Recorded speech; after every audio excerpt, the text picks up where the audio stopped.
is a taste of Edgenia.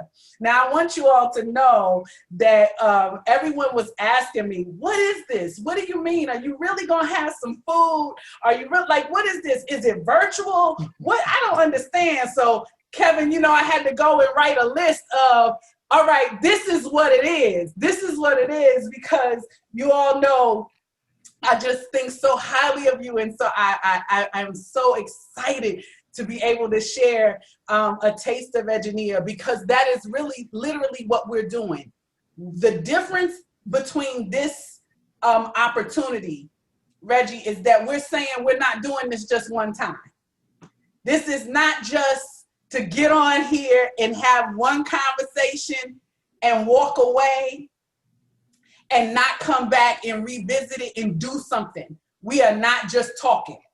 We are actually coming and giving just a taste, because after this is when the real work and when the brothers come together and the village assembles and we start to really do the work to go into making these young men the kings that they are, and to make sure that the educational system and what they are able to receive is going to do that. I go by the name of Chef Soul, AKA, for those that know me, I am a national recording artist, R&B soul singer as well. But during COVID, we had to get off the road, and I was blessed to have some other features in my toolbox, and cooking just happened to be one of them. And I cook very well. As a young boy, I'm from Savannah, Georgia. As a young boy, my mother always had me in the kitchen, and I couldn't understand that because I wanted to go outside and play football, kickball, get roughed up, roll around in the dirt. But she would have me in the kitchen cutting greens and making cabbage and cutting yams and making cakes, and oh, I would be so upset. But it just goes to show you that when you're predestined and it's in the plan, voila. I now have Soul's Cajun Kitchen that has been established in 2019, and we opened up. We're going on our 5th week now, and we have done very well in these past 4 weeks. We have been selling out. We do Cajun catfish Fridays, and we do oxtails on Sunday, which has been a tremendous feature for Soul's Cajun Kitchen. The thing about it is to know how to do this and have a yearn and a like for cooking and have this as one of your dreams amongst others. I do believe that we're blessed with a toolbox that we can reach in. And in a manual toolbox, you have a wrench, a screwdriver, a hammer, and so forth. But in my toolbox, I have talent. And I've been blessed to be able to reach into my toolbox, not only as a vocalist, a songwriter, a producer, I am also a chef. I've attended chef courses and classes and schools to get to this point to where I can prepare clean meals that is soothing to the soul. That's why I call it Soul's Cajun Kitchen. It's definitely comfort food. It has been a comfort food for me for over 40 years. And a lot of these recipes that I'm brewing up, it's my family recipes with just a little small remix of me in it. And it's been a blessing. It's been a blessing to be a part of this and to see this just come to fruition, to have a thought and say, hey, you know what? I want a restaurant and I want to be able to serve the people, because I'm a little difficult when I go to restaurants. I like to customize food, and if it's not on the menu, before you know it, I'm having them add something to my dish so that it can be what I need it to be. The idea came to me to say, well, if you can do this and create such an amazing meal at another restaurant, have your own. And voila, we have Soul Cajun Kitchen. Today's feature, we did as an Edgenia special to attest and be a feature as one of the speakers on A Taste of Edgenia, A Toast of Edgenia, and all of her purposes. We're doing a stuffed fried chicken, macaroni and cheese with a fried Cajun cabbage. That's been in my family for a while. Now, I kind of added some spices to kind of wear your tongue out a little bit, but we've been doing this for a while, and I think everybody in my whole family cooks. Everybody in my whole family is featuring meals and doing things when it comes to cooking. I think when it came to me, I wanted something a little different, and so I wanted to step it up a little notch higher. And so Soul's Cajun Kitchen is it for me. And I plan on turning this into a franchise. You're going to see Soul's Kitchen 1, 2, 3, 4, 5, 6, and so forth. I believe that it's already been blessed. It's already been spoken upon. And so I'm claiming it. And all I can say is, hey, tune in. And guys, I'm in Plano, Texas at 6900 Alma Drive. We're in Suite 140, Soul's Cajun Kitchen. Feel free to come by and grab a bite. This food will knock you off your feet and literally send you to sleep. So if you can't sleep and you're trying to lay down, come get some of this good food and we'll make sure that you enjoy it. You'll definitely be back. I have regulars that come 3 days out of the weekend when I open. We're only open on Fridays, Saturdays, and Sundays. But those 3 days are so fulfilling, it feels like we're open 7 days a week. So guys, please feel free to come out, grab a plate. We cook with love, we cook with joy, we cook with happiness. We're blessed people, we're clean people. We get it, we understand it. I'm gonna treat you like I wanna be treated when I come to someone's restaurant. So I really appreciate you, Martina, for having me come aboard and be a speaker on this. This has been an amazing journey. I know who you are, I know your journey, I know your strengths, I know where you're trying to go. And I do believe this is a very blessed venture for you. I see millions and millions of people doing what I'm doing, tuning into this. The world is now seeing you for who you are. You're an amazing woman of God. You have an amazing man of God next to you, and you guys are going to go places beyond. I really see it, and I'm so thankful and appreciative of all of you guys. So thank you once again for letting Soul's Cajun Kitchen tune in, and we will see you shortly. You can come get your plate, and we can put you to sleep. Oh yeah, we roll quickly. All right, guys. Thank you so much. Thank you, brother. Thank you. We know that you are in the kitchen, but I just want to say this. I had this thought this morning, Rico, and didn't think about it like literally till this morning, that a year ago when I published the book a year ago, and you were at the birthing place. Yes, I in was. October, and you opened up everything. You sang, you did everything, and I realized to see a year later that you went from that birthing place into now we're looking at the manifestation of the seed that was planted there about purpose. Absolutely. And saying all it takes is to look at a problem, which was this pandemic, get a new perspective of it. And you talked about how you said, oh, I wasn't, gonna open at the time because of the COVID. And then you said, no, wait a minute. Let me change my perspective on this problem. It's not gonna delay my purpose, but I'm gonna do it anyway. Absolutely. And then we're here and we're looking at the manifestation of that. And I said, God, thank you. Thank you so much. I'm looking at your beautiful daughter. I cannot get off of this without saying that Rico is, yes, that is the manifestation of that. And that is not a virtual background. No. That's real. That's real. You put the blood. Yes. Yes, you did it. You did it. And the model and the example that you are, because we're getting ready to talk about our Black and brown children, especially our males. But the thing that I respect so much about you, Rico, is not so much the artist. It's not so much, what you've done with that. It is the father that you are. And how you took your daughter as a single man, as a single father, and you have been raising your daughter, just you and Maya, and have entered into this venture with your daughter in there with her dad and cooking and making this possible. So I could not get off of here. You know that, right? Without plugging Maya in there, because people need to see that Black men take care of their children. Black men will step up. Black men will perform. If you give them, with the opportunity, they are going to do and step up. It is about the opportunity. It is about the education. It is about speaking into the lives of these. And so I am just so grateful. I had to say that. And Maya knows I love her. Yes, Maya.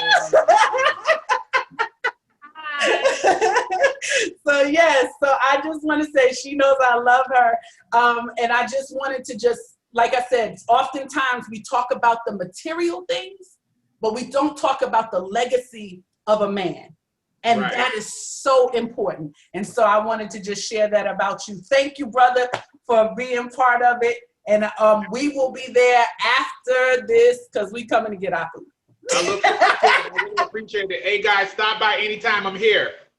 Absolutely. All right. We'll see you soon. All right. See you later. Thank All you right. so Love you too. Love you, man. Oh, Bye-bye. man, that was such a blessing. Reggie and Kevin, we are coming now to the other part. We done had a taste of engineer go on. We had represented the food that feeds us. Now we're going to talk about the knowledge, and that gives us,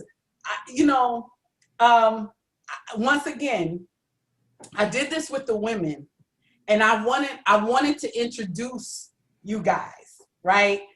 And so at first I was like, well, maybe I should give their bio and all of that.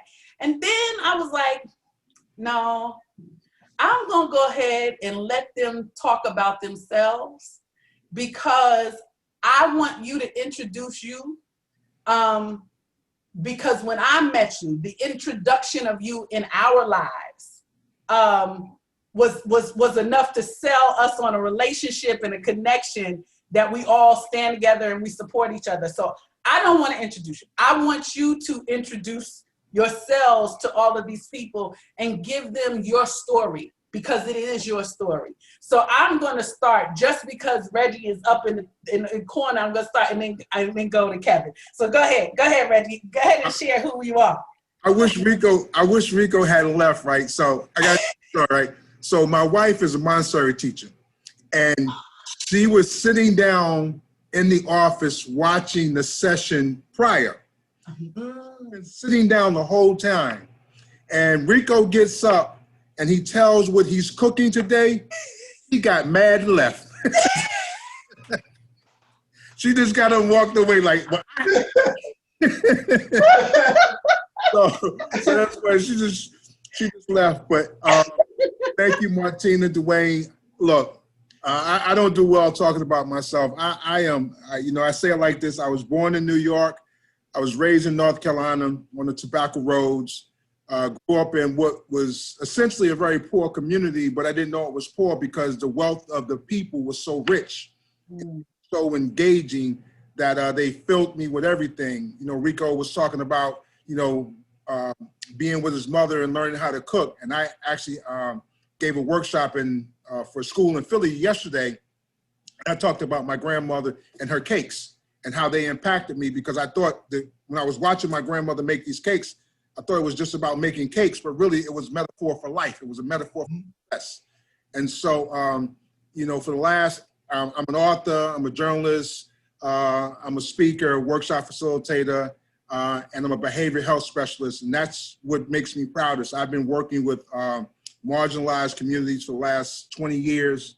And the thing that I love about working with them is that oftentimes they teach me a lot more than I could ever teach them. And they're more of a blessing to me than I will ever be a blessing to them. And I ended up writing a book that I had no idea that I was going to write, because I wanted to speak specifically to young Black boys. And I know it's Black and brown, but Black boys, because while they're not the only marginalized group, women are marginalized, girls are marginalized, immigrants are marginalized, everybody's marginalized. But I felt like young Black boys was the only marginalized group that did not have a voice on a larger level. And so, I was hoping that I hope that my book would be the impetus for that. And then, through the book, I get an opportunity to meet, you two. And so it just shows you that the guys, when you walk in the order that God has set for you, everything works out. So that's me. I'm married to, like I said, 21 years, to a Montessori teacher. She get on my nerve, but I love her. So that's me. Wonderful, wonderful.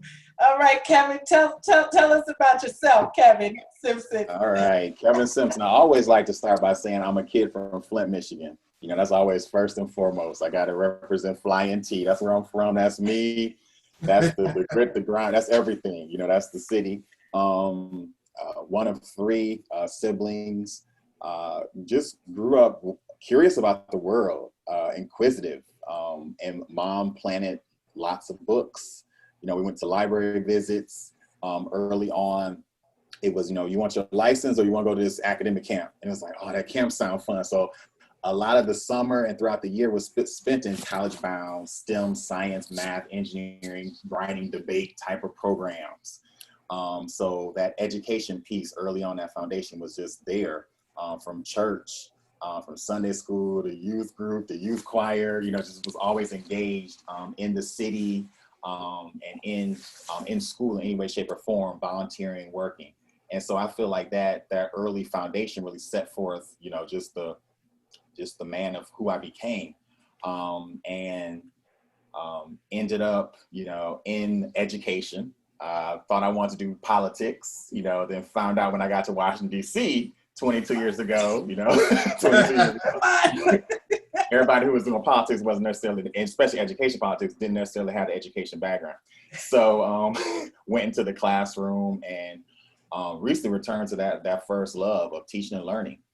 So set up a company 13 years ago in DC. It went from DC to Dubai. So it was overseas from 2005, matriculated back to the US in 2017, and just virtually managed the company. We worked in over 30 countries collectively with the team of freelancers from all over the world. And I've just, you know, in the last couple of years, just went behind the scenes. You know, I've just sort of, how can I sort of promote and push and mentor others who are interested, and especially international education space, others who look like me, others who don't look like me, different passports, different language speakers, really promote and push them forth.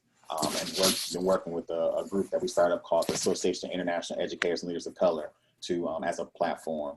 And like Reggie, a few years ago, just had a chance to sit down and sort of pen a reflective piece called the KDSL Global Story, which was sort of 10 lessons learned as an education entrepreneur over a decade. And so, yeah, that's me. That's who I am right now. Yes. So I know you all have heard when we were thinking about this panel. I have to be very honest. I thought about my oldest son, who actually said to me, he said, I want to go and do things around the world. I want to go global. And he started talking to me about moving internationally. Now, Kevin, I know your mom is on here, and so I might have to connect with her about that feeling when your son says, "I'm gonna go overseas," and not in military or even in military, but I'm gonna go on my own because it's a choice, because I see the world as a space where I can have impact and have that voice. So when he says this to me, the mother in me says, "Oh Lord, no," right? "Oh God, no," right? But the mother in me that is a mother of purpose, this Eugenia concept is, you have to prepare to go. Because from the time you were a little boy, I knew that your voice needed to be heard all across the world. And so I tried to put you in places and in spaces where you could do that, right?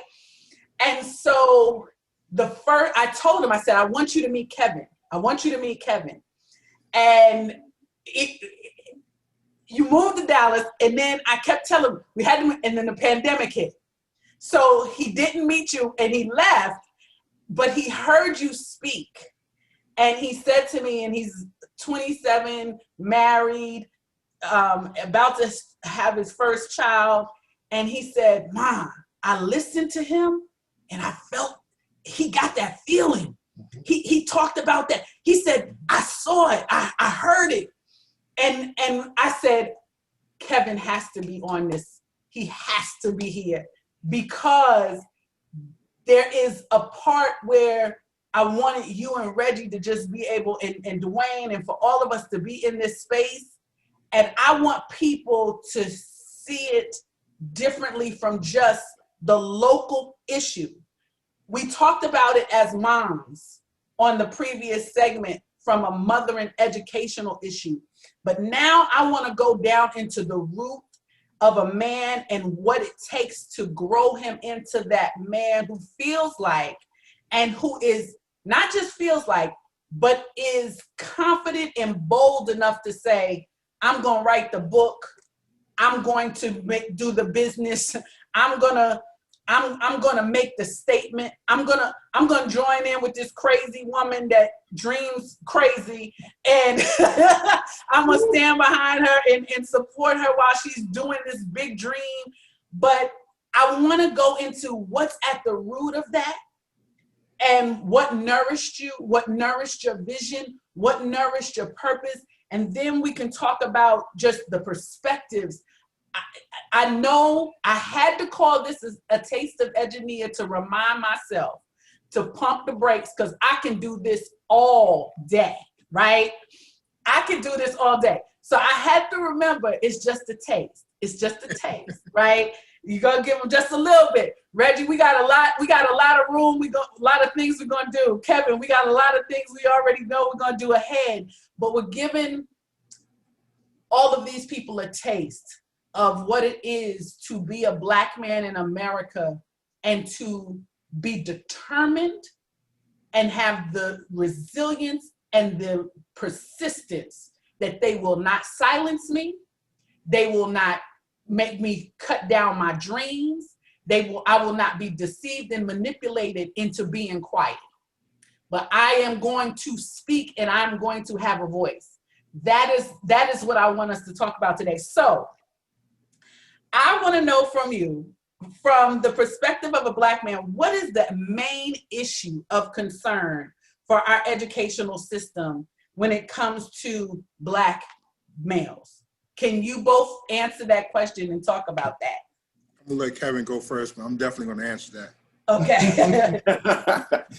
All right. When I when I think of the right now, we often in school would hear reading, writing, arithmetic.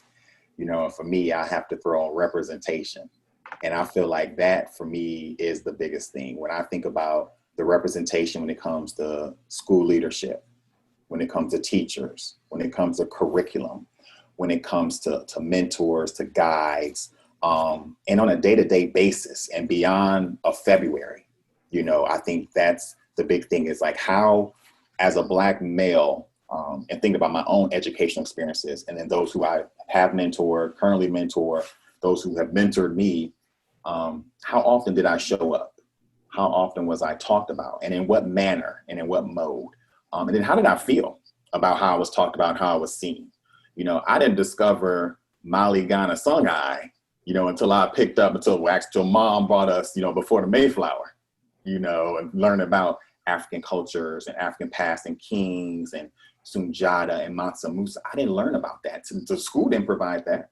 And I showing up was challenging history, so I have questions, we're learning this, and I'm bringing in my book and saying this, so what happens when I have those encounters, when I'm, what I'm supposed to, what the curriculum is saying this, and I'm doing this and I'm learning this, but then there's another curriculum that's at play,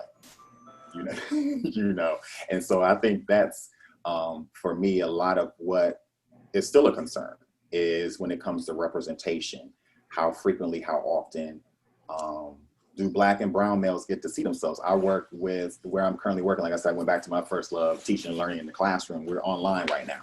And the majority of our scholars we're working with are Black and brown. And we have been very intentional in telling them, if you don't see or hear yourselves in a weekly, daily manner, if you don't see scientists and mathematicians who look like you and sound like you and speak that's a problem, and you need to call us out. And they're 9 and 10. We let them know that something needs to be, you have a voice. This is about you and your learning, and it needs to be a constant seeing of yourselves in the process, or that's an issue, and I think that's definitely one of the concerns that I still see.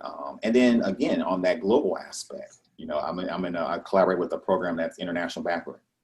And again, they need to see and hear from others who look like, we had the Heart House Dallas the other day. We had a brother in from Burundi who was sharing his story, you know, and again, they heard it and they were like, when are they coming back? You know, and that's our thing, when are they coming back? He said he speaks Swahili. We want to learn from him.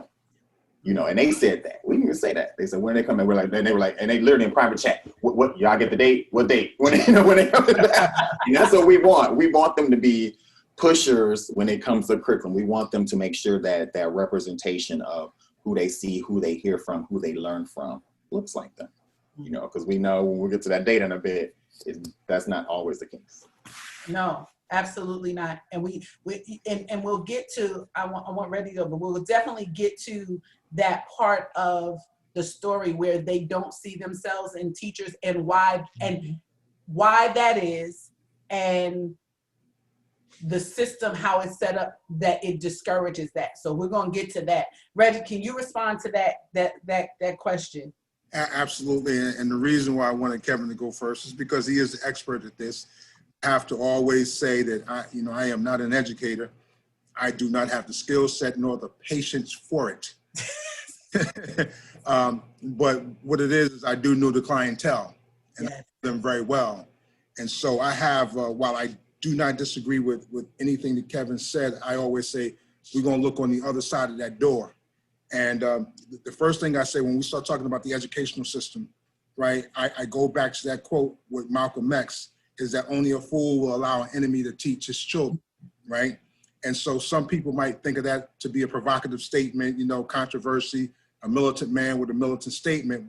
But when you begin to look at some of the data, when you look at, you know, 19% of the Black boys in pre-kindergarten, they represent 19% of the population, but 47% of the either suspension or being expelled. That proves that statement is correct 50 some odd years later when you think about Malcolm X died in 1964. So 6 years, right? And when you start to see that these kids are being disproportionately expelled or suspended, you know, they're losing instruction time, they're losing the ability to graduate, they're repeating grades, or they're dropping out of school. And we know that has a long-term impact in terms of income and finding themselves in the criminal justice system.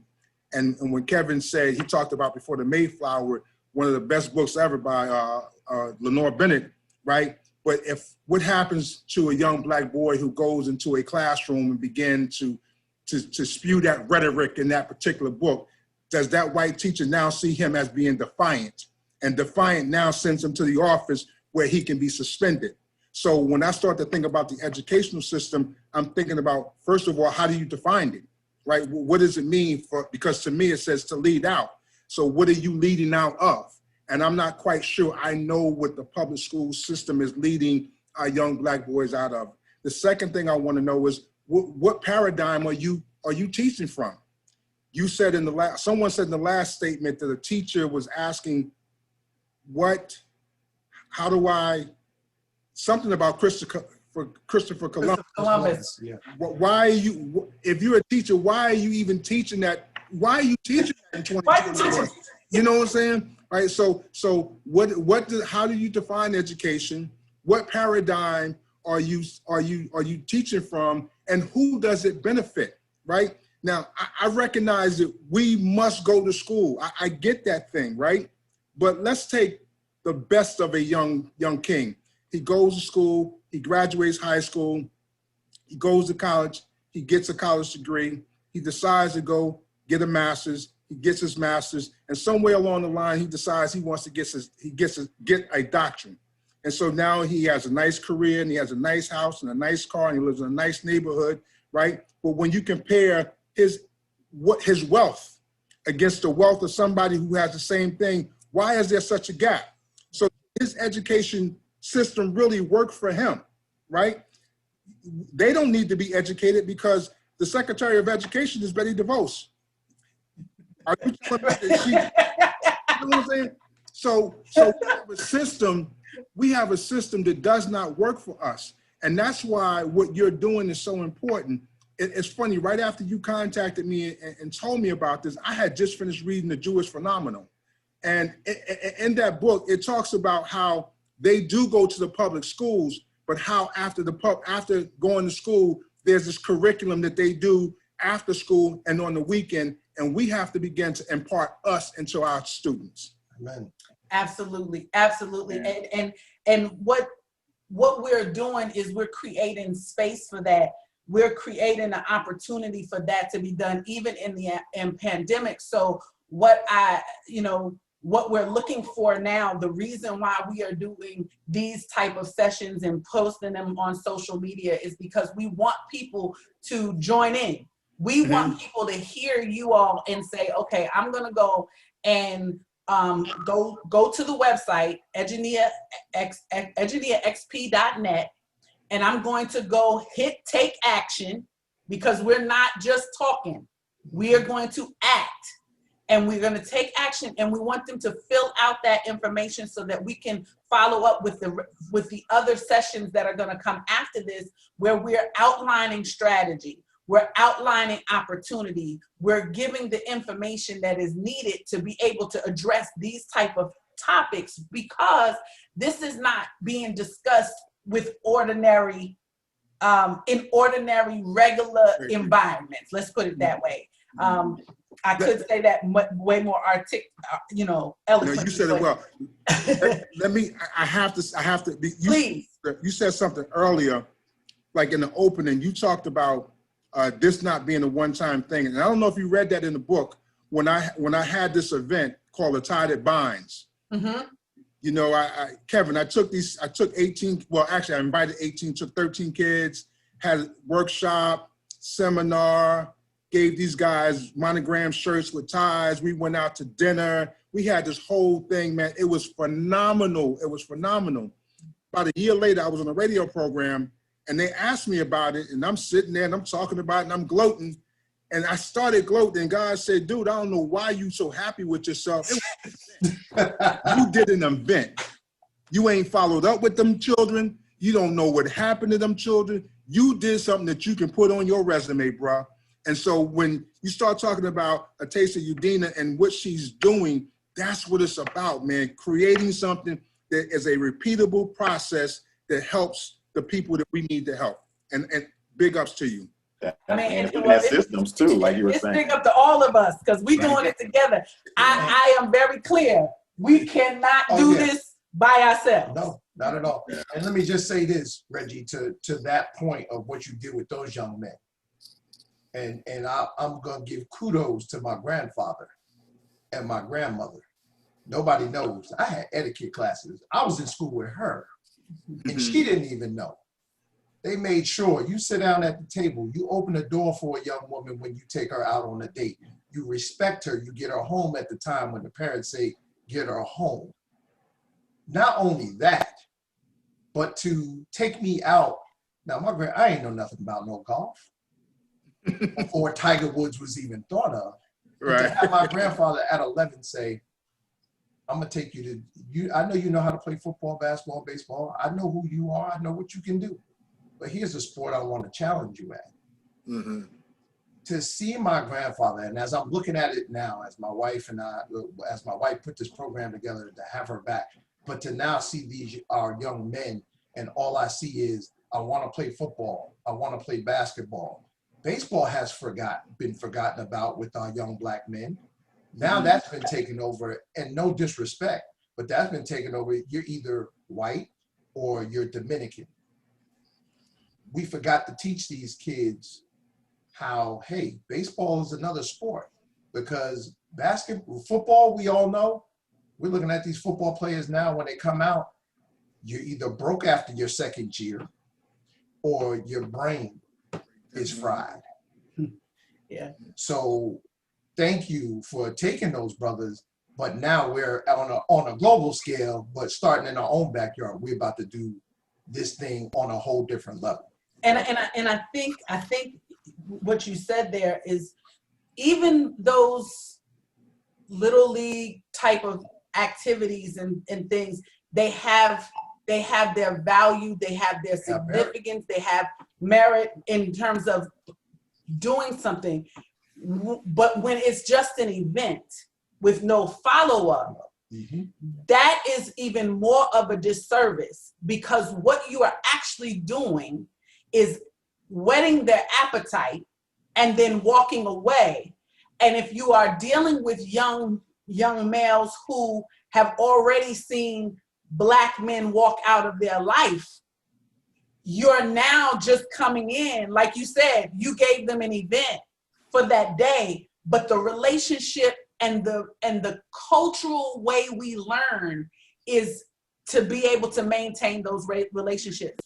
That's why I said to, to Chef Jeffrey Griggs when he came on earlier, was he had every intention to be in space where he could go ahead and commit himself, but when people didn't show up, he had to step in and do the work, but he did not say, I'm not going to show up. Right. I'm going to demonstrate that even in this challenge, seeing me deal with the challenge and deal with the struggle is a lesson in and of itself. Is that young person is seeing you don't quit. You can't just say, oh, okay, well, they didn't show up, so I'm gonna cancel this.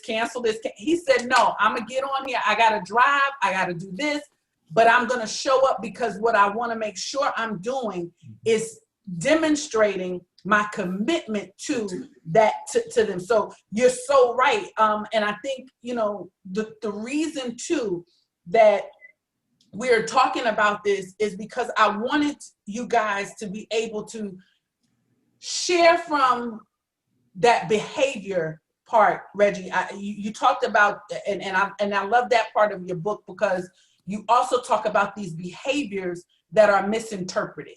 Mm-hmm.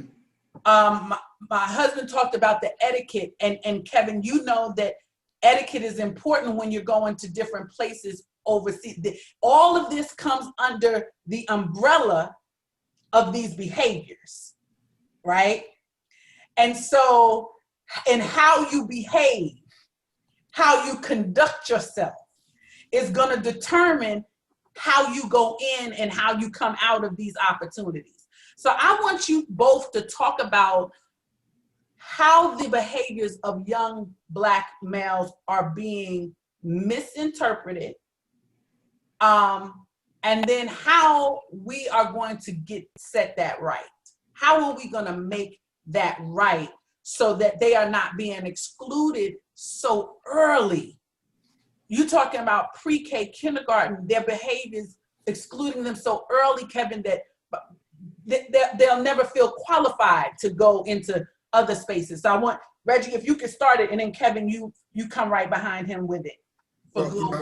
I always talk about, the first thing I talk about is just the greatest lie ever told to any boy, Black or white, but it just, again, I go to Malcolm X, when America has the cold, Black folks got the flu, right? Mm-hmm. It impacts us, at a much more substantial rate.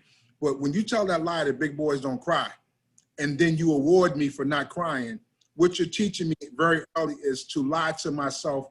You're teaching me to suppress who I am, what I feel, what I think, right? And you're saying that if I express it, then I am weak. And so now I begin to build toxins in my system because I can't be authentic to who I am. And that impacts everything that we do as we move along.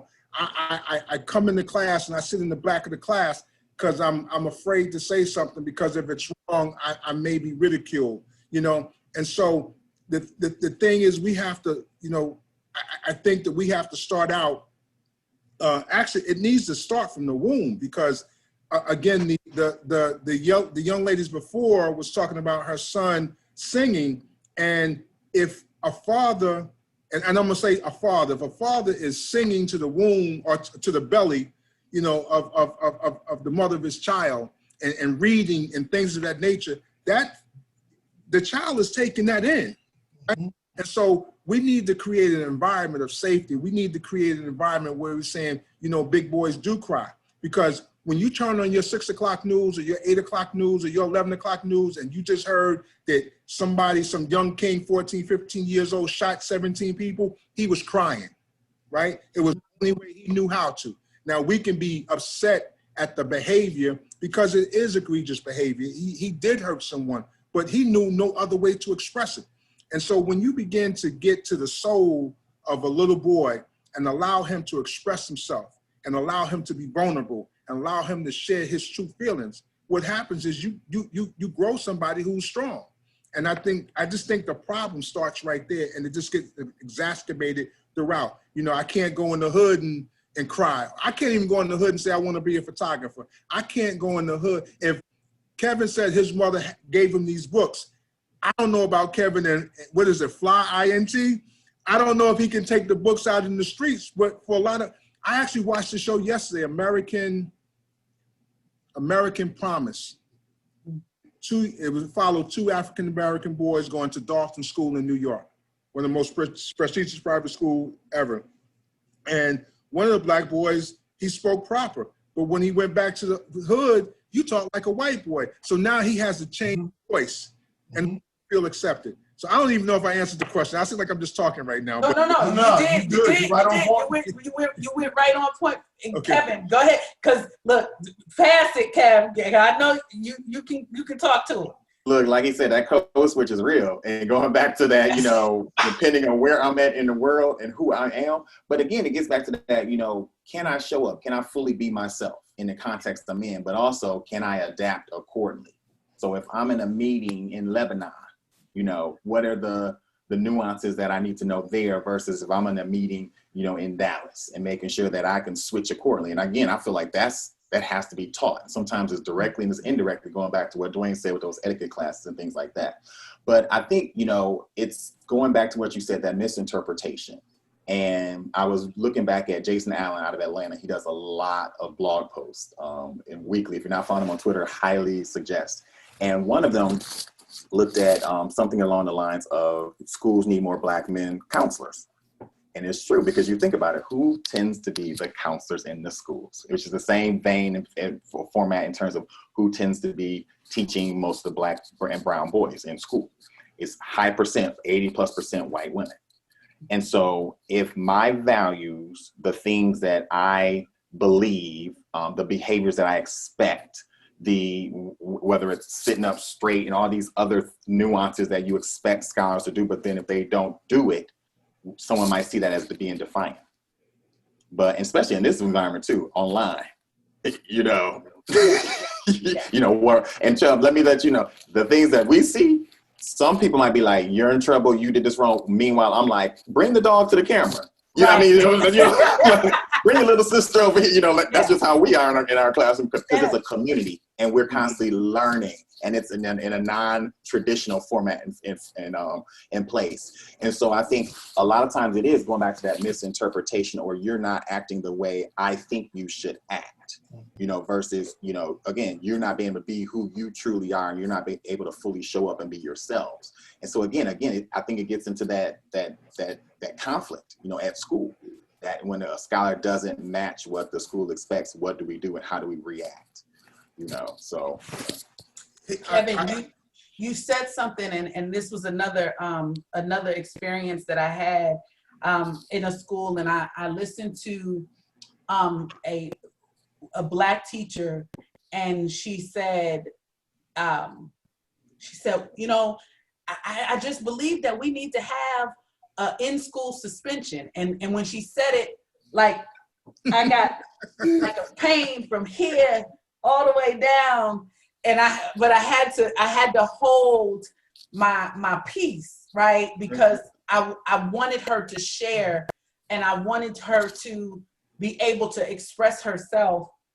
But when I heard her as a black female teacher propose the implementation of an in-school suspension, I just cringed, and it was because I felt like she felt that she needed to speak to the situation by separating the behavior from her cultural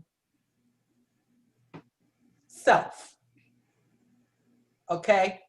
And she wanted, in a predominantly white female environment, this black woman being the one to propose the exclusionary discipline, talked about her level of consciousness, but also talked about the level of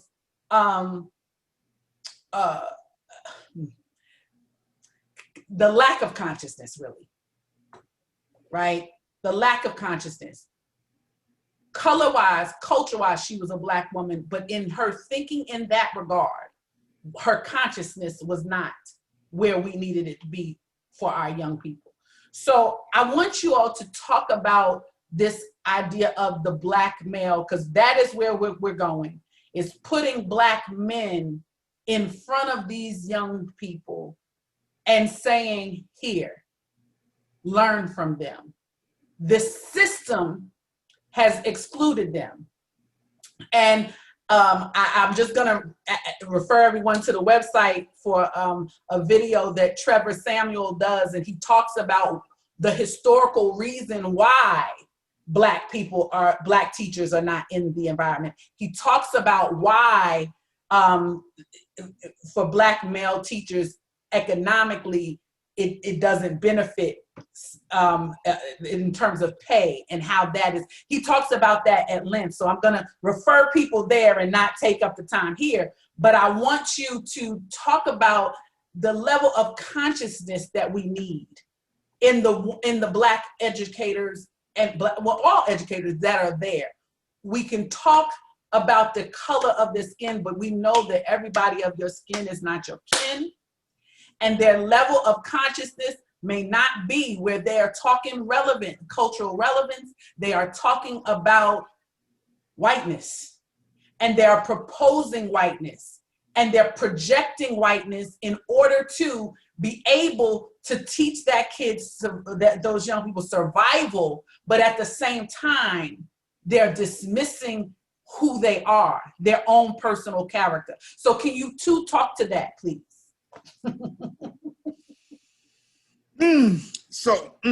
Kevin, you so as you're talking, I'm gonna tell you who popped into my head. Ben Carson, right? We know Ben Carson to be a brilliant neurosurgeon, but he has no business being the Secretary of Housing, right? But he has the opportunity to do that because as a Black man, he carries a white paradigm. And so while I am absolutely on board, Black boys when a Black boy looks in the mirror, he has to be able to see something that looks back at him that looks like him. So we absolutely need Black teachers and we need Black men in school. Quick story, I promise you it's quick. I did a keynote speech in February back home. I'm at the venue, I'm sitting up front. My high school classmate comes in. I know he's there because we went to dinner the night before. And he brings somebody with him, but I am not paying attention.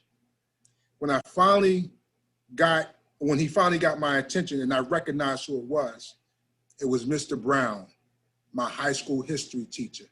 I had seen 40 years. I broke down crying and did not think I was going to be able to give the speech because that man was so impactful in my life, right? Like that he would come to hear me speak 40 years later, that he would remember me, right? And so that's what we need for young Black boys to see. But Mr. Brown wasn't somebody who carried a white paradigm. And so if you're carrying a white paradigm, a white Eurocentric paradigm, then you are just a part of the problem, right? And so not only do we need Black male teachers, but we need Black male teachers to know who they are and know who they represent, right? I always say this to anybody, whether I'm talking educators, clinicians, or whatever, your safety, if you feel like you're in an unsafe situation, make sure that you're safe. But to propose in-school suspension, right? That's terrible. The word that drove the second half of my book was iatrogenic. Iatrogenic is a medical term which basically says well-meaning professionals who do unintended harm. So a lot of times we find people, whether they're clinicians, therapists, teachers, parents, we move with the iatrogenic behavior. We mean well, but we're doing harm.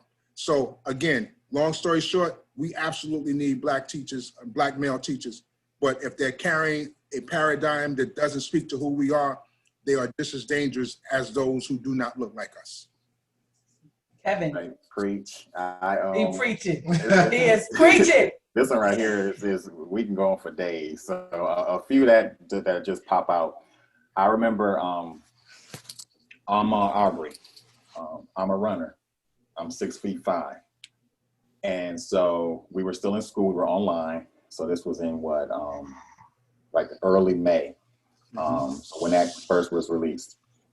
And I had a writing class, and I remember, like, how am I going, because I was just, for me, it was just still processing what went on. It's just like, this is the Black Men Run came up and said they're going to do something.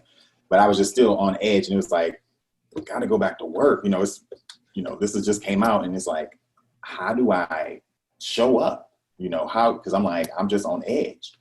And I literally, for our authors, I posted a picture, and it was a black guy who was at a protest.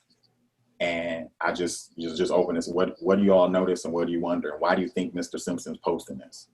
And that was just the leading in, into what was happening, what was going on. And some of them peeked. They said, "Wait, there was news that just happened. We just heard about a runner, somewhere in Jordan. They figured it out. And we just had a discussion." And I think going back to being able, as a black male educator, as a black male, to be able to show up in the spaces that I'm in education and school every day is so necessary. And when I know that I'm part of 2%, 2% of educators are black men, it's not a high percent. And is it on design? Yeah, because we can go and look and see how that it even, in order to get into some of these programs, what the process is and what you have to go through and the hoops you have to jump through. And that's a whole nother story, like I said. But in a lot of these places and spaces, I have been the only one, and it's like, what do you do when, that microaggression, that call out, that, well, what do black people think? And as though I speak on behalf of every single living black person that did the research, surveys, all that. Exactly. So it's interesting to see now, because like even at the school I'm at, I'm one of there's a Latino brother and myself, so there's two of us, two men of color, but I'm the only black male educator that's there. And to see that not a lot has changed. There's not been a lot of shifts, at least again in the content of the school that I'm currently at. There's a lot of women of color, a lot of black women, a lot of other women of color, but only black male educator. And going back to what you said, Reginald, in terms of seeing yourself in that mirror. And seeing someone who's conscious, and someone who's going to speak up and advocate, and someone who's not going to shy away, or someone who's scared of a job or a pension or something. Because I'm not that one. I always let that be known up front. Like, I'm not scared of jobs. I'm not scared of all that. Like, if I'm going to advocate for scholars first, and I'm definitely going to advocate for myself. My own health, well-being, and everything else. But it came back when you mentioned, Reggie, too, is going back to that mirror. And going back to seeing your history teacher, a lot of people ask that. When did you have your first black teacher? When did you have your first brown teacher? But then again, let's go another step. When did you have your first black male teacher? Because I had Miss Neal in second grade. She was the first black female teacher I had. But my first black male teacher, graduate school. I'll repeat that. Graduate school. Wow. So, exactly. So, that's how it is now. And then I think, and I've worked from elementary all the way up to graduate school now. And I'm hopeful, because there's a lot going on programmatic wise, program wise. Dr. Robert Simmons is doing a lot with urban, the Black Educators Initiative with urban teachers. You got Sharif El-Mekki doing a lot with Center for Black Educator Development. You got Dr. Travis Bristol. You got Ayodele Harrison out of Atlanta doing a lot with Black male educators talk, in terms of bringing us together every Tuesday to have these Twitter chats and to have programs designed specifically for Black male educators. So a lot more than was going on 22 years ago. Because I kept saying, wow, this was around 22 years ago. I'm like, thank goodness, I was able to survive in a lot of these places and spaces, when I showed up, and just being there and looking like I look, that was the revolution. So walking in the room and they looking like, who are you? It's like, how'd you get in here? So it has truly been a journey, See, and like I said, we go on this one for days. I'm gonna go on the pause. Kevin, was it Kevin? Was it the broom is in the closets over there? Right. When I say looking at the kitchen, like all kinds of reasons as who are you, like you're here for what? Yeah. And then one of my brown brothers that I had out of Chicago, I remember we did a mentoring program with STEM. He showed up and they thought he was the delivery guy. He's like, no, I'm here to meet with the executives. So it's like, even when we do show up sometimes, people, have these perceptions of who they think we are. We're marginalized. Exactly. And I got to go in and inform you. And like I like to say, I don't bring out the cookies often, but when I need to bring them out, going back to, getting rid of these plates, And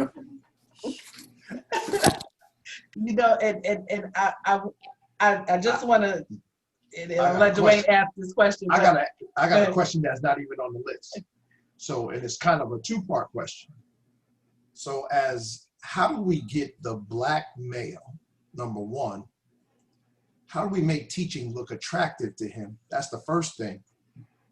And then the second thing is how do we get that Black male to stay true to himself in his culture and not get veered off into what the system says, this is how you teach? Yeah, definitely. I think a couple of things that I've been seeing and brewing, and it's been for a while, is I think it's I don't want to quote it, but I think it might be out of South Carolina, but there's a couple of these institutes that are going on now. So doing the grow your own programs early on. So your middle and high school scholars are making them aware. So the brother I was working with, Julio out of Chicago, that's what they were working on, is a grow your own program early on to expose predominantly Black and brown scholars to the world of education and to STEM simultaneously. So building in with the university, local context, centers, science resources, and again, exposure, awareness, and then bringing in that education component of a class and having them be working with educators that were at the schools. So I definitely feel like a piece is that awareness early on. Because you'll see, these scholars are like, I want to be a teacher. I see what y'all do, so like, I want to be a teacher. I want to deal with, I see what y'all do, but how to, again, like you're saying, making it more the thing to be. Right. And I've seen people do signings, like, when they do the signing for, I'm going to this university, I'm going to this school, making it attractive. So just signing on, I'm going to be teaching at this school. I'm going to be a teacher at this school. I got accepted into this college of education. And then a big thing I think is incentives. Money don't hurt. Let's be real. Money does not hurt. When I got into college education, guess what? They gave me some money. It did not hurt. And Mama remember this. We was in college education, like, we got this much money. We got a fellowship. We got a great. We will take them all. And it offset, tuition costs. Yeah. So it's not a bad thing. So yeah. The reason why I asked those questions, and Reg, I'll give you a second because I want you to answer that too. But the reason why I asked that question, and I had a conversation and I think it was my wife and I having this conversation. I said, the reason why I believe young Black males and brown males don't want to be teachers, not only because they see what the teacher is doing, but the money. There ain't enough money for me to survive, to pay me to go in here and deal with these children. And I believe that's just the thought that they're having in their heads. But if you don't make something attractive to, especially a young Black male, I don't want no part of it. Well, and I also would say to that, that's been a reality about teaching. Once again, go look at Trevor Samuels. He talks about this because this is something that happened, once again, is part of the racism issue. This was systemic. When segregation ended and they integrated schools, many of the Black teachers were then taken out of their jobs and not given contracts to come into the white schools. So we lost a large population of those Black teachers that were there when some of us who in the 60s and 70s, when teaching was a profession that Black people said, no, I'm going to be educated to be a teacher in Black schools. So when you close the Black schools and you then veered those teachers into white, predominantly white school systems, they said, no, we don't want you. We don't want you here. And they did not renew their contracts. So it just, what happened is there was the decline. It's supply and demand, right? Oh, okay, well, if you don't need us, they're not hiring us, so we need to go and find other forms of employment. So these are the things that I'm glad you asked that question, because I want people to understand that these are the type of topics that we're gonna talk about as what you can advocate for. You have to go to these school systems and say, what programs are you putting in place? So as Kevin has said, there are people out there that are putting the programs and together, but if it does not come with money, we saw that through No Child Left Behind, that any type of educational policy that does not come with money, does not get funded, it's not going to work. It just isn't. So we need to be able to look at that as well and answer that question from that context. What can I do as a community member, right? As a parent, to start to demand of the school system? You need to find the people that they need to take notes and say, okay, Kevin said this person here. Okay, school board member, contact these people and see about replicating these programs in our community, because these are the type of things that we need. It's going to come through advocacy and policy. And so that is why Eginia is coming together, because we are saying we're not just going to have a conversation.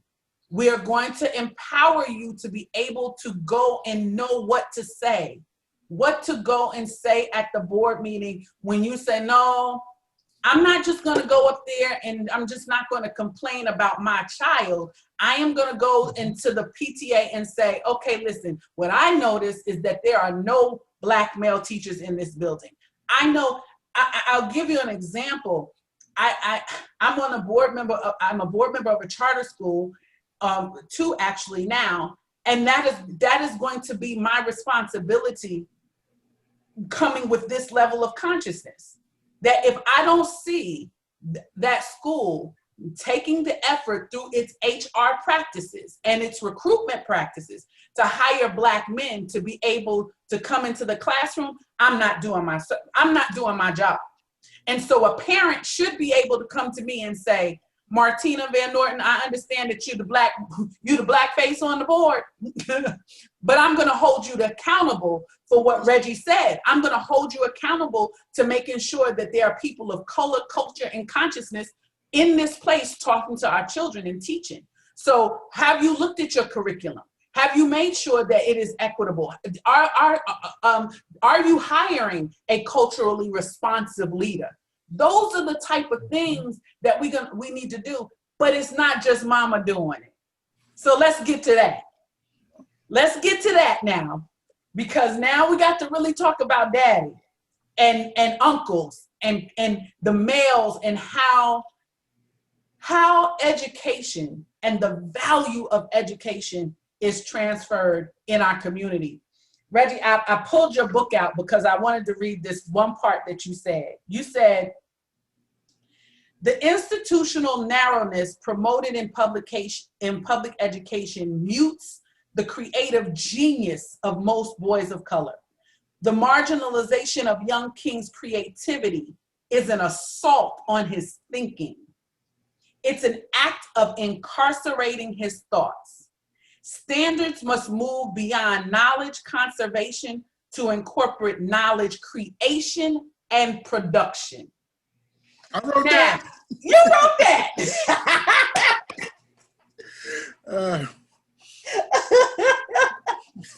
So I think this creative and productivity piece culturally has been taught by Black men and transferred to the other young man. Mm-hmm. My husband talked about his grandfather saying, boom, this is what you got to do, putting him in that environment.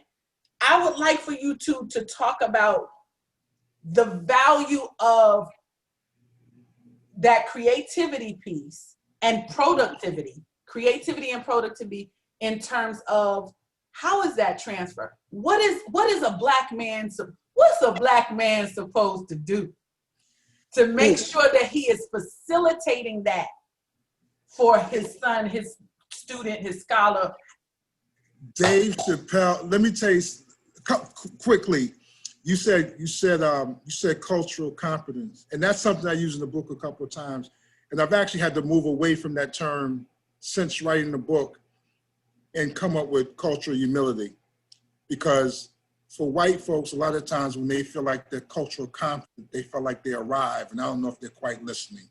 So go there. Dave Chappelle, if you haven't seen this, watch, let me get it right. What is the name of it? It's with David Letterman. The next person doesn't need to be introduced or something like that. Or the next guest doesn't need to be introduced. And it's on Netflix. Netflix, yep. And he said with his kids, he doesn't want to be an authority figure, because you know we grow up under authority. Mm-hmm. He wants to be a reference book. That thing shook me, man. I'm like, whoa, right? And see, there's a thing I always say when I'm talking to kids. I end most of my talks with this. You were born an original version. Do not live your life as a carbon copy, right? And so there's a creativity in the soul and the DNA of every person. I don't want to make it just black boy, but every person. But the thing is, if I have creativity and I come into a system that supports that, then I can share my creativity. But if I come into a system that says that my creativity is crazy, then what happens is I sit back and I'm quiet. And so the thing that I am trying to move away from as I'm kind of penning a next book is, in terms of talking to fathers in particularly, is that as much as we have to be an authority in their lives, we have to learn how to guide who God has made them to be. And sometimes you might not necessarily understand everything that God has laid in your child, but it's still your responsibility to support them in that process. I tell every kid, I think y'all know that I actually started out working with adults. And the first thing that I realized early on is I'm not smart enough to figure out how to figure out what your situation is. But what I can do is I can walk with you through it, right? I can walk with you through this thing, right? And I always say, allow them to talk long enough so that they can find their own solution. And so that's what I always tell people. Stop trying to be an expert in somebody else's situation. Man, come on with them. Connect with them. You know, relationship and connection precedes the work. So I can't walk up in here and say, you know what, I got this degree and I got that degree and I've been doing this for 25 years and all you got to do is listen to me and you're going to be all right. Another quick story, I'll make it quick, right? I got a partner. I don't want to say we good cops, bad cops, but we work a little different. He's a bull in the China shop and I kind of slide in. And so he has a guy in his office and I don't know this at the time. And the guy's telling him, I got to do what I got to do. Right? And he's not making any headway with this kid. So I hear, Reggie! So I come to his office, man, you need to talk to dude, right? Because whenever he can't get him, like Reggie, let Reggie talk to him. So he said he got to do what he got to do. Now, I know anytime you hear that, that ain't good. Mm-hmm. So I didn't ask him what he had to do. I said, well, what's the problem? He said, well, he got to do what he got to do. So I said, well, what do you have to do? He said, man, I got these 3 kids and the mama's complaining. I got to get some money and this, that, and the other. And he's going on. And I looked at him. I said, well, I don't understand. He absolutely right. He got to do exactly what he got to do. He need to do what he got to do to get that money for them babies, right? And when I said that to the kid, he looked at me like I was crazy because he expected me to take the same path that my partner had taken. Mm-hmm. And so then I just started asking questions. Well, what's your success plan? And this, that, and the other. And by the time I asked my 5th question, he says, Mr. Williams, you think I need to do a little bit more to get a job? I said, I don't know what you need to do, right? And 2 weeks later, he comes back, hey, Mr. Williams, I got a job. I didn't tell him to do anything. I just talked him through it. That creativity. That creativity. He figured out what he needed to do. And so it's already in them. All you want to do is pump some air into them for them to have the confidence to get it out. Love it. Kevin. I'm gonna piggyback. So this year I have the honor and privilege of mentoring an urban teacher. So, and I've mentored educators before, but when I say stellar, Taylor Farrington out of FAMU has been nothing but stellar since we've met each other in July. So we started the academic year off, and we were trying to figure out what's the first thing we want to pose to the scholars to get them thinking. And we came up with genius after watching Dr. Gholdy Muhammad talk about Black brilliance and what makes you a genius, and think about your genius map, and who are some of those people and places and encounters that you've had that connect with you being a genius. And we started that off. That was our first question to the scholars. What makes you a genius? Open as can be, and just seeing how they interpreted it, that as a question, and then how they responded to it. And it went from anything from, love of books to art, but the answers were so individual to them, and then for us, that was data, that was information that we gathered. So it's like, okay, now how can we make sure we celebrate this, acknowledge, honor this, and make sure that when we're planning, we look back at this. So this is one of their first questions that we asked. If they talk about numbers, and I could play with numbers in my head, I can, the numbers of books, or when it comes to art and design and any of that, just making sure that's brought out. And I think when I think about, especially when it comes to like that creativity, is it has to constantly, again, going back to that representation, it has to be a constant. It's not an add-on. It's not on one day of the week, but it comes back to what opportunities are we giving scholars to design, to create? Are we just giving them busy work? Is it just here, do this sheet with this stuff that's already done for you, where you don't have to do any thinking? And that's one of the biggest things that we're constantly in our online environment talking about: thinking. What are you thinking? Share some thinking. When you look at this, what comes to mind? Again, giving those opportunities for them to share and to pose, but also to argue and to suggest something that doesn't even exist. The what ifs, the whys, the posing scenarios and situations that we don't see, to get them to think about things in a different manner and a format. And so I think that's on that classroom piece and on that school piece, again, it's something that has to be a constant. It's building. It's not during the science fair time. It's not during, it's a constant. It's constant in those conversations, those types of tasks that are given. And it's daily, and then for us, it's like, it'll be in private chat. We're private chat. That's how we do a lot of our coaching. Because sometimes, we'll do, things holistically where we got like 30 plus, but then sometimes we just private chat, because we know, okay, this guy, this scholar likes this, knows this. Let's put this in private chat, So it's that constant, and it really takes knowing, knowing your scholars, and knowing, again, going back to families, what it is that the families desire when it comes to their scholars in the short term and in the long term. That's fantastic. And once again, that's part of what we're looking to do. Not we're looking to do. We are in position to do with the platform that we are going to be releasing in the next few weeks, is around making sure that consistency of how can I say it? Because I can't give it away. That consistency of having Black and brown men as an example, as a model. And what we're saying is, we're not waiting for that. We're not waiting for the programs to happen. We want this to happen with ordinary, everyday, go to work, come home, just on point brothers. You don't have to have a degree. You don't have to have any of that. We are looking for men who are willing to take action and say, I would be willing to be that think partner for that young man. That if when they are given an opportunity to be creative, that I will be available in the chat. I'll be available to have the conversation to say, what do you think about that?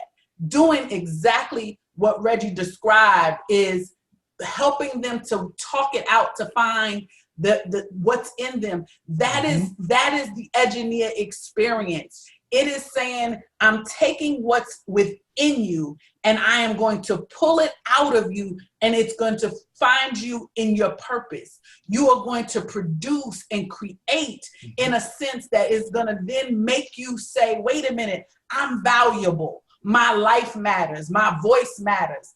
I belong here. So that when they come in to the classroom, they say, I understand that I have a white female teacher and she's not very conscious about my experience, but I am going to help her. I am going to be able to speak for her, because what I didn't learn in school, I learned in the community. I learned from my village. I learned from the Black man who said, I'm willing to be that voice for you. I'm willing to be that ear for you, not just the authority.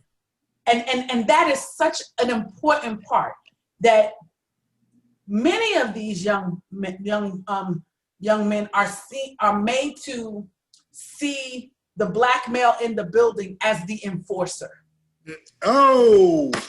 And so that has been part of the institutionalized racism, is they will hire the biggest, the blackest man they can and say, go into the school and keep it under control, right? And then as they see order, they say, oh, this school is nice because they're all very disciplined and very orderly, right? So what we're saying is, you will not continue to make our role, or make the role of men in the lives of these Black and brown men, that they're only there to enforce the rules and enforce a system that's going to lock them up, put them away, tell them to go sit down and be quiet. We have to make that look different. And so we're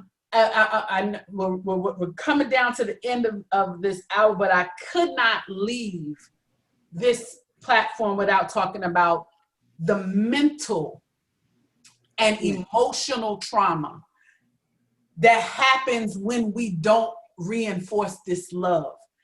Reggie, you said, let me just tell you what you said the last time we heard you speak, and you said PTSD is not post-traumatic stress disorder for the Black male.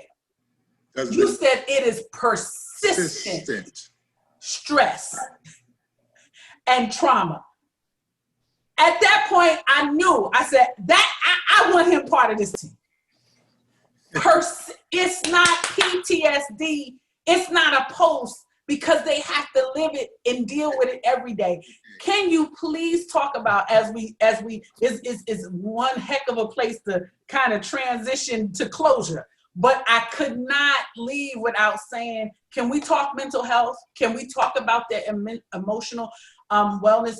Because the truth of the matter is, there are more young people, Black and brown, that are going in. If they're not getting on drugs, if they're not abusing some type of drug, they are dealing with mental health issues that are having them being placed in mental institutions. There are so many mothers that I have talked to where they are having to put their children in institutions to get crisis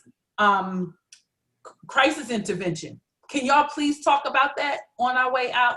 You know, because we still got to get this souls. That's right, Cam. Sip the tea. Yeah. So can you all talk about that mental health piece? Well, let me start. Go back to what you talked about, having the biggest, blackest guy in school. There's three types of memory. There's auditory, somatic, and what is the first? Anyway, it's what you take in. We take in, it builds our thought process. So if you're putting these types of people in our presence and we're taking that in our memory system, that's how we begin to see the world, right? And so more specific to your question, again, I challenge, you know, post-traumatic stress disorder is usually, well, we're talking about it from a military standpoint. They're overseas, they're in Afghanistan somewhere, something traumatic happens, they leave that space, they come back domestically and they're home. Their trauma is post. But for a Black boy or for Black children, there's nothing post about their trauma, right? It is persistent, it's everyday, it's in their face, and subsequently, you cannot live a normal life when you have this trauma. And what makes it even worse is that you have this trauma and you don't even know that you're traumatized because it seems normal to you. So you never get it addressed. Mm-hmm. And so we live broken, and we have no idea that we're broken because we believe that it is what it is. A lot of times the behavior, children who are tagged with behavior issues, they don't have a behavior problem. They could have a TBI, which is a traumatic brain injury. A traumatic brain injury is something simple as falling off of your bike, hurting your head. Now, if you have time for it to heal, you okay. But suppose the person, this young king, is living in a abusive situation. So he got a TBI today, and next week he gets another TBI, and he hadn't healed from the first TBI, you know, and now he's in class and he's behaving bad. He doesn't have a behavior issue. He has a traumatic issue. He has a mental health issue, and nobody has checked to see if he has an issue, does, you know. And so again, when we start to talk about curriculums, look, you can pull a zip code. Like, you can pull any zip code, and that zip code can tell you what's happening in that community. Yes. So if you are teaching, if the school system knows that this particular 5-digit zip code has a lot of what do you call it when you drink? Alcoholism. The stores, yeah, the stores in there. Liquor stores. Liquor stores. If you have a lot of liquor stores in the area, if you have a lot of crime in the area, if you have a lot of this in the area, you should be saying, we need to do something to get these kids help. And it's not being done. So there's a curriculum that just ignores us, and it primarily ignores our mental health issue. And again, I don't know that I have a mental health issue because I think this is normal. I'm gonna look at this story. 17 years old, we're going to play basketball. And I have an uncle who drives, if he is driving 27 miles an hour, he's speeding. Okay? So I'm standing on the back of the truck. He lives across the street from the church. The church has the basketball court, and we're going to play basketball. I decide that since he drives so slow, I can jump off this truck and land on my feet, and there's no problem. Well, obviously, I wasn't paying attention in science class, because when I hit that pavement, boom, I hit back and hit my head, and I got a concussion. I walked around 2-3 weeks, man, talking about stuff that happened years ago. Nobody thought to take me to the hospital. Nobody. I'm not being critical of my family, but No. But my cousins were like laughing at, man, we told you that last week. And so, but eventually that healed. But suppose I would have had another TBI. Again, you know, they say I'm crazy anyway, and I'm probably am. You know what? I'm not supposed to use that word. But anyway, mental health is an issue. And for most of us, it's not checked. And for many of us, when they think that we have an issue, they think that they can medicate it away. And there's a lot more forms of therapy, or there's a lot more forms of dealing with mental health issues that you don't necessarily, or you don't always need medication. Thank you, Kevin. I just think, you know, especially it's been interesting to see how schools have shifted. So we have now where every day we do what looks like a mental health or a check-in, you know, with scholars, ask them, how are you feeling? And it's interesting that it took a pandemic for that to be a constant, you know, so every day check-in and ask them how they're feeling. And I just go on and think about, I've had parents that have shared you know, I have had COVID, you know, and so then for us, I was just thinking like, wow, you know, this scholar has showed up, has been on it, and all of this is going on. And we didn't even know, you know, till the parents said it. And then obviously for us is, now if that is one, what's going on with the other 30 plus? You know, because this one came and, you know, just shared in confidence with us. And I feel like there definitely needs to be more done in than what we see, especially when it comes to the classroom, especially now.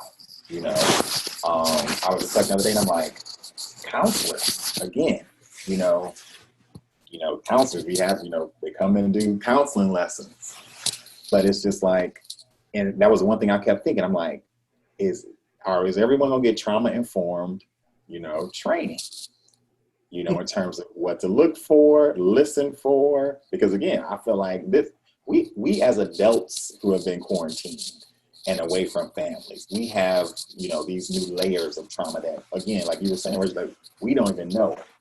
You know, me talking to mom about Thanksgiving, thinking like, oh, man, going back to food. I'm like, I want to go home. I want a plate. But, you know, I know my mama is, you know, at that age, right? You know, have to be mindful and careful. And it is, again, I feel like there is so much more that needs to be done on the counseling side. And, you know, I always say, how many counselors are at school versus how many cops? Mm-hmm. Because we really have to think about that. So I would love to see that data. I mean, I haven't looked at it. I'm sure it's out there, but if the balance is not there and we have more and less, what message is that sending? Going back to like what Reggie said, what message is that sending? What are we saying directly and indirectly? Like who's needed here and why? But yeah, and I, you know, and I know definitely like we had this wave of where we were seeing, especially Black men, commit suicide in the States in the last few months, and it was like that was in the news and disappeared, as though it did not happen. Yes. You know, and we're seeing that rate of Black youth suicide increase, you know, faster than any other racial group. And again, how is that being addressed? How is that being, you know, dealt with, talked about? Because like I said, I think it's one of those things that we saw and it was back to back to back, and then it just sort of disappeared. So again, how do we make sure that these topics, these issues continue to be talked about? Absolutely. You know, and resources provided and making sure it's, you know, again, a constant. Absolutely. Absolutely. Martina, right quick. Mm-hmm. I always say this about therapists. I get a lot of pushback from therapists, right? Again, therapy is needed, but I always say this. I understand that you've gone to school and you've gotten those degrees, and I understand that you've been licensed by the state, but you are not authentic until your client says that you are. You know, I appreciate that, Reggie, because my statement was going to be, you just set it up.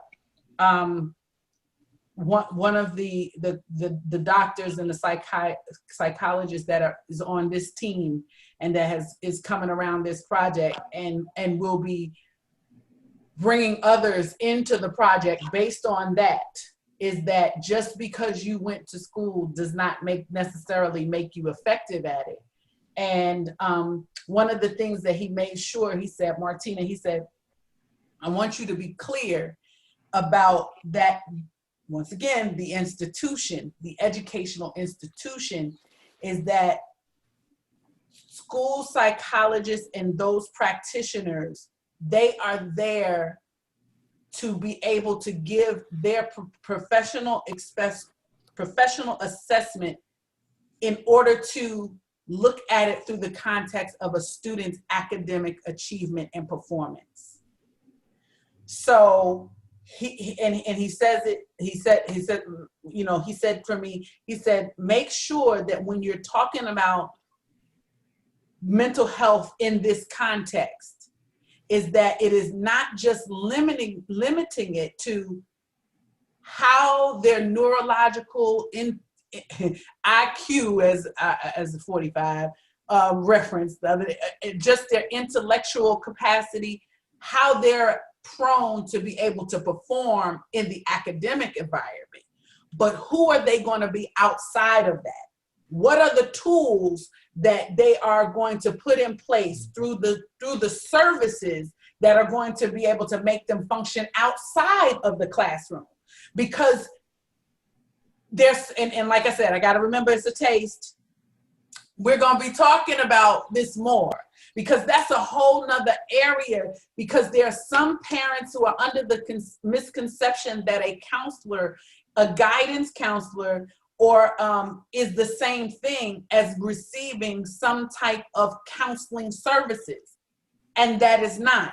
They're also thinking that if their children are receiving some kind of special education services, and they come with the assessment of the psychologist and those practitioners, that is going to also identify some of the other areas of mental illness.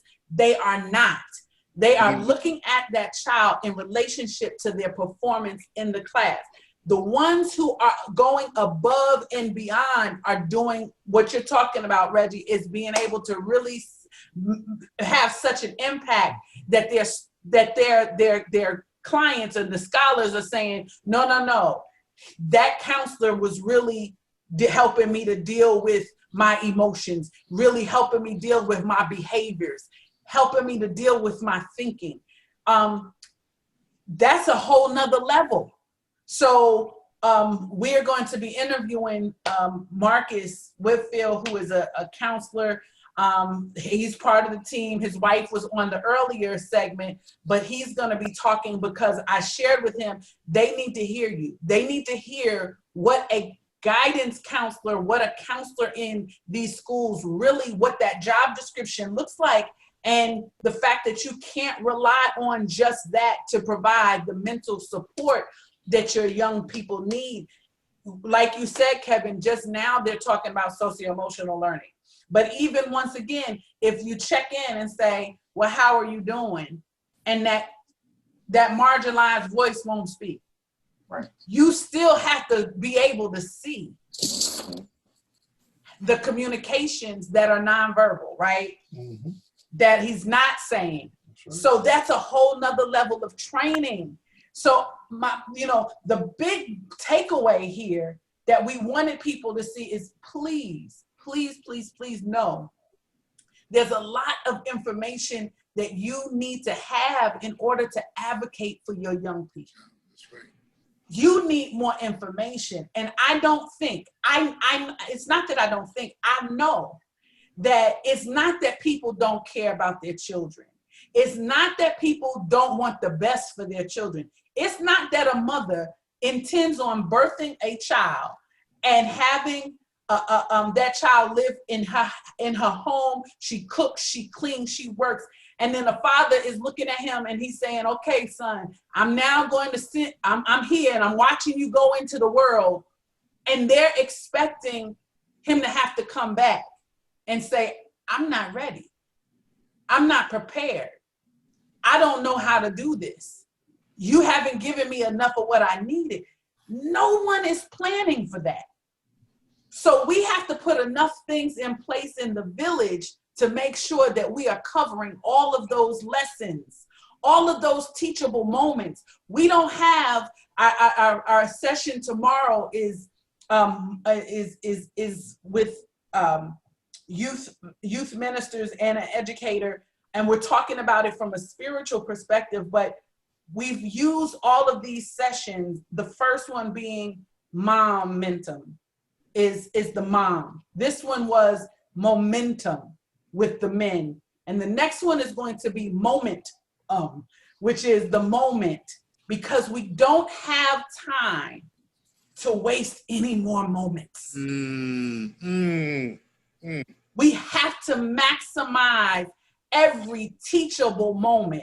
So whether you are the mother, the father, whether you are the men in the community, whether you are mother in spirit, whether you're the teacher, whether you're the administrator, whether you're the leader, we all have to come together and come around these young kings and be able to pour into them. We're gonna get to the girls. Now, let me tell you, I have to say that Kevin is responsible for putting the girls on my heart for the next, because he took me to a conference and it was talking about girls.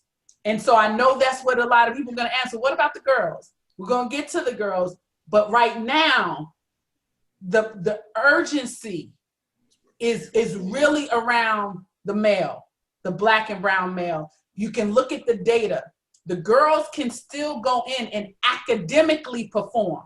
They may be somewhat emotionally and like I said, Kevin, I got the book and we went, and I know there's some other things. They're being pushed out of the system. There's all of that, and that is true. So I don't want anyone to think that we're ignoring the young women.